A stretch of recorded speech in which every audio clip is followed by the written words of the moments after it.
The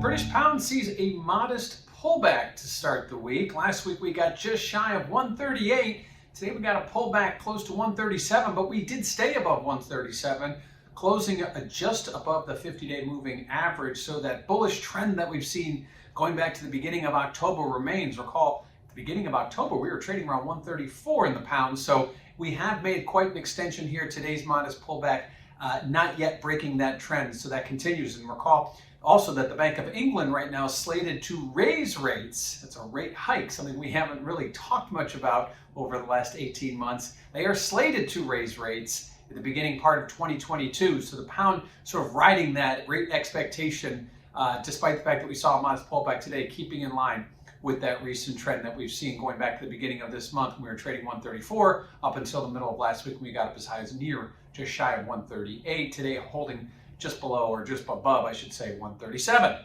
Now, what does this mean for volatility? Well, if you check out that CVOL index over at cvgroup.com, you'll notice that volatility had seen a big move higher and then a big precipitous drop lower as the trend started to move higher. Now, as we look like we may be breaking into uncharted territories, we see volatility trading sideways today. So again, still waiting for more confirmation, possibly from the Bank of England or maybe in some of the economic data, but ultimately seeing volatility trade sideways as we hover right on top of that 50-day moving average. And lastly, let's look at the positioning. What are the speculators doing here these days? Well, speculators are covering their shorts, so they're actually buying, and it looks like we're getting close to near flat from a speculator perspective. They are still net short, but a little less short, obviously, than they were a week ago. And given the fact that we've seen the pound rally over the last month, we'll continue to watch the speculator positioning as we get nearer and nearer to any possible rate hike, or at least any possible shift in expectations of a rate hike.